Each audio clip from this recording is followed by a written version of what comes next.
नमस्कार दोस्तों, मैं हूं अनजान, आपका नया साथी। मैं आपके लिए एक ऐसी कहानी लेकर आया हूं जिसे सुनकर आपको डर का एहसास होने वाला है। दोस्तों, आज की ये कहानी लखनऊ के एक छोटे से गांव में रहने वाले सुभाष की है, जो कि पहले एक ट्रक ड्राइवर थे। तो चलिए दोस्तों, शुरू करते हैं हमारी आज की कहानी। लेकिन कहानी शुरू करने से पहले मैं आपसे एक बात कहना चाहता हूं। दोस्तों, मैंने अपनी एक वीडियो में आपसे कहा था कि मैं एक नया सिलसिला शुरू करने जा रहा हूं, जिसमें जो कोई भी अपना नाम और जगह कमेंट करेगा, मैं उसका नाम अपनी अगली वीडियो में लूंगा। और मैं नाम लेता भी हूं, लेकिन आप में से बहुत कम लोग ही कमेंट में अपना नाम लिखते हैं, जो मुझे बिल्कुल भी अच्छा नहीं लगता। अगर आप ऐसा ही करते रहे तो मैं आगे से किसी का भी वीडियो में नाम नहीं लूंगा।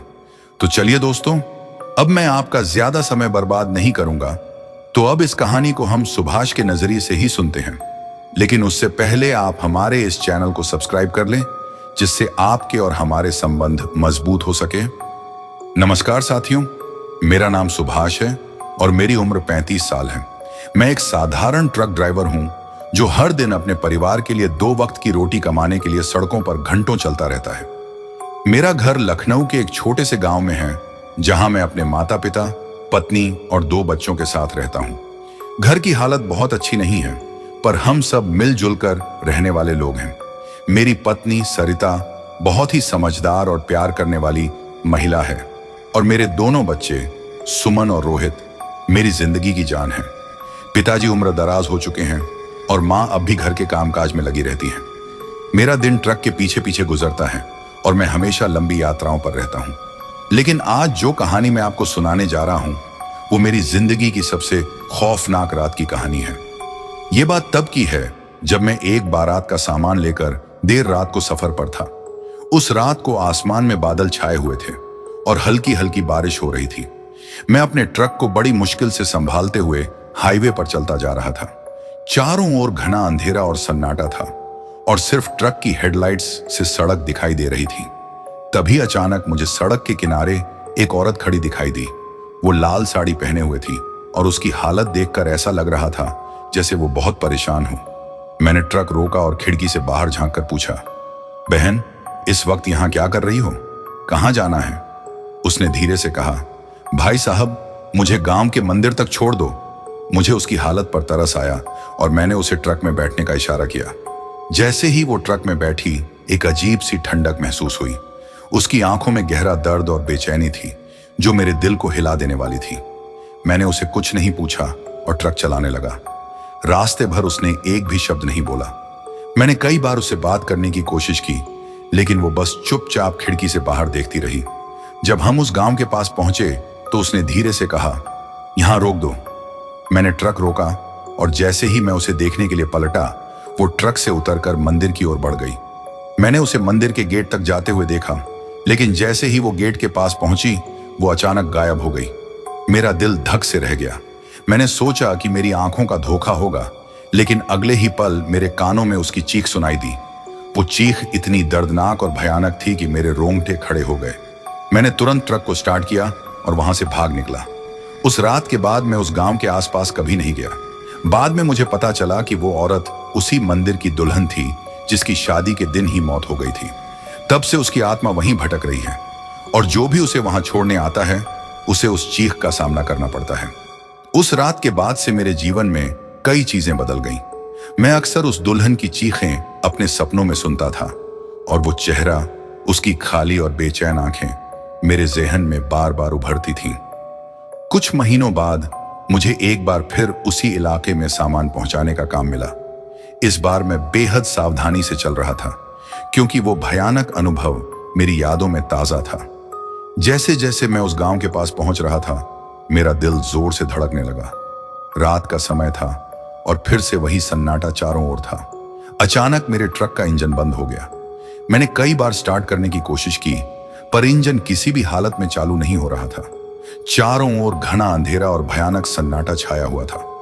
ट्रक की हेडलाइट्स भी अचानक बंद हो गई। मैं बुरी तरह से डर गया।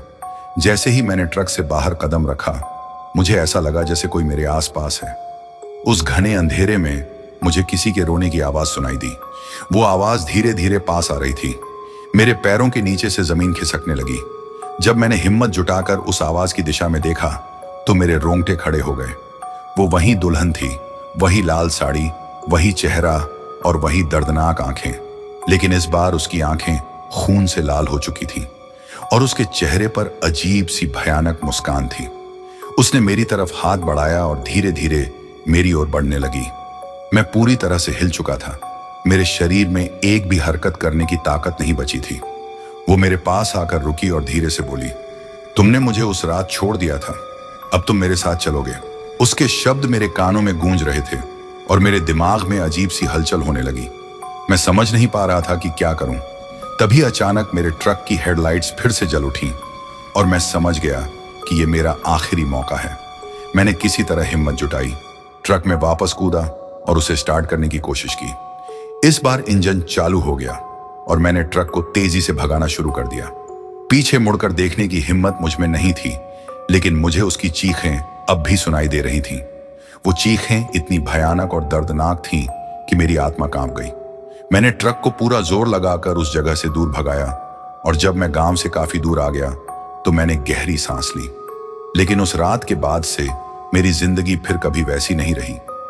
मैंने कई पंडितों से और तांत्रिकों से इस बारे में सलाह ली, लेकिन कोई भी मेरी मदद नहीं कर सका। उस रात के बाद से हर दिन मेरे लिए एक नई दहशत का सामान बन गया। मेरी रातें बुरी तरह से कटने लगी। जब भी मैं ट्रक चलाता मुझे हमेशा ऐसा लगता कि कोई मेरे पीछे बैठा हुआ है, और जब भी मैं शीशे में देखता तो एक परछाई का आभास होता। वो आत्मा मुझे हर जगह महसूस होती, जैसे उसने मेरी जिंदगी को अपनी गिरफ्त में ले लिया हो। एक दिन जब मैं अपने ट्रक को एक सुनसान हाईवे पर चला रहा था तो अचानक ट्रक के रेडियो से एक अजीब सी आवाज आने लगी।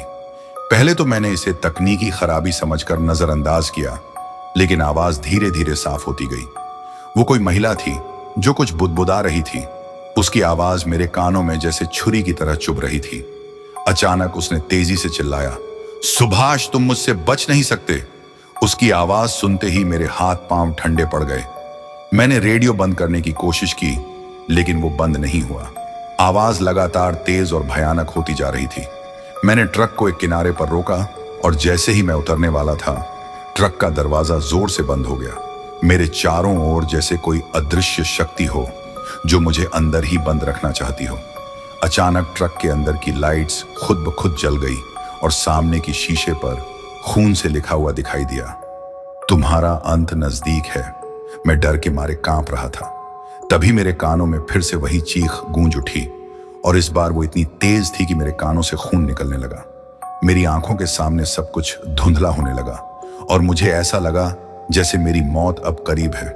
उसके बाद मुझे कुछ याद नहीं रहा। जब मेरी आंखें खुली तो मैं अस्पताल में था। मेरे चारों ओर मेरे परिवार वाले खड़े थे, लेकिन उनके चेहरों पर एक अजीब सी चिंता थी। माँ ने रोते हुए बताया कि मुझे सड़क के किनारे बेसुध पाया गया था और मेरा ट्रक जलकर राख हो चुका था।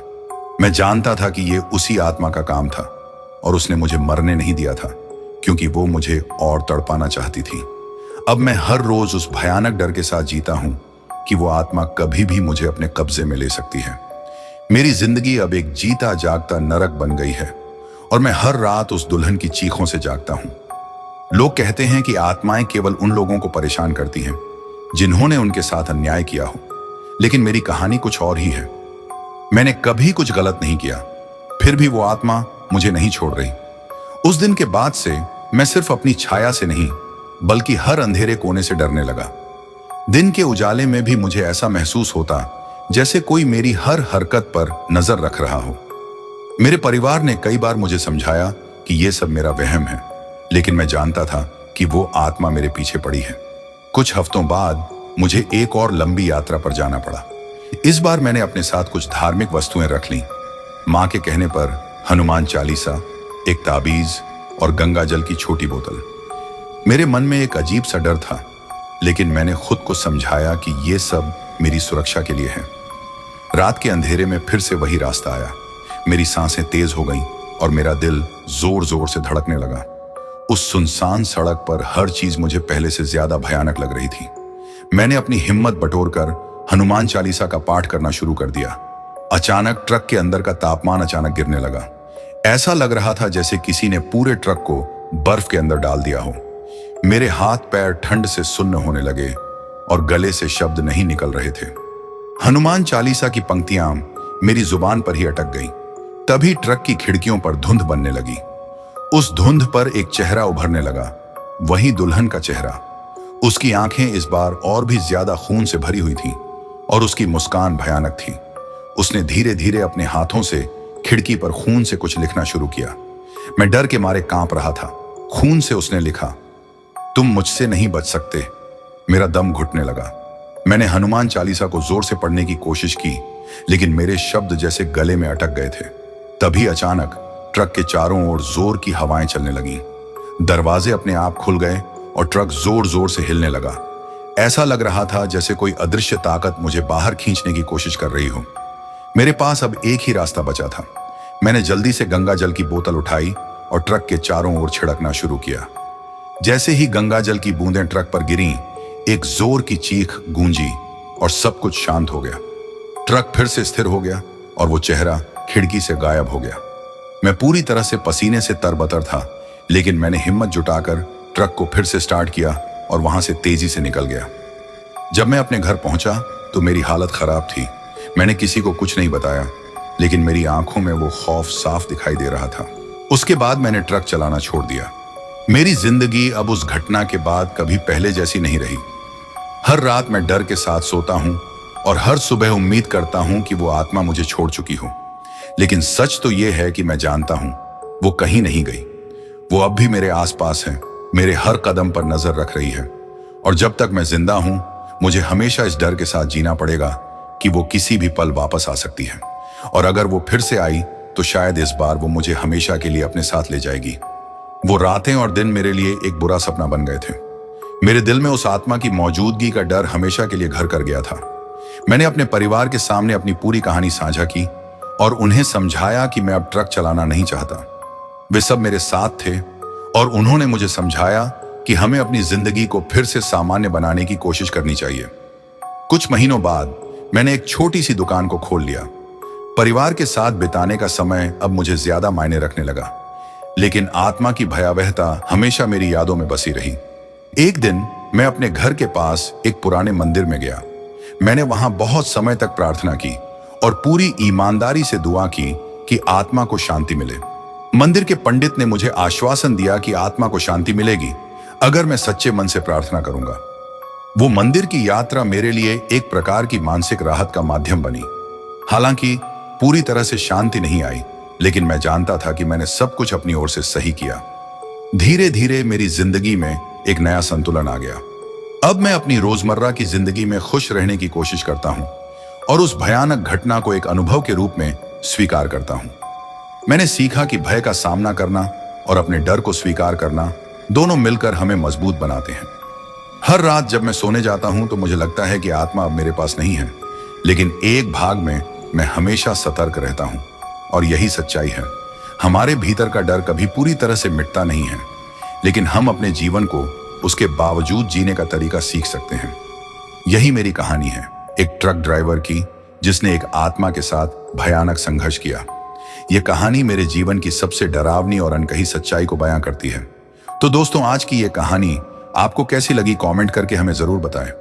अब शुरू करते हैं वो सिलसिला जिसके बारे में मैंने आपको बताया था। अब मैं उन लोगों के नाम लूंगा जिन्होंने मेरी पिछली वीडियो में कमेंट करके अपना नाम और वो हमारी कहानी को किस जगह से सुन रहे हैं बताया है। तो अब मैं उनके नाम लेता हूं। तो सबसे पहले है प्रद्युम्न है बिहार नालंदा जिले से, सूरज पंडित है आगरा से, सुनील बनीवाल है दिल्ली से, मेराजुल है असम से, अफजल अली है मुरादाबाद से, विष्णु कुमार है खुशीनगर से, सुजीत है वेस्ट बंगाल से, मोतीलाल शर्मा है पंजाब से, मुकेश है गुजरात जामनगर से, सोनू सिद्धांत यादव है उत्तर प्रदेश से, मुस्कान है हिमाचल से, मुस्कान है गुरुग्राम से, सुनीता रनोट है मोहाली पंजाब से, सुबेंदु सिन्हा है असम से, फैजान अहमद है भोपाल से और अब सबसे आखिर में है राकेश ओडिशा से। तो दोस्तों, ये थे उन लोगों के नाम जिन्होंने हमारी पिछली वीडियो पर कमेंट करके बताया था कि वो हमारी कहानी कहां से सुनते हैं। तो दोस्तों, आज के लिए बस इतना ही। कल फिर मुलाकात होगी एक नई कहानी के साथ।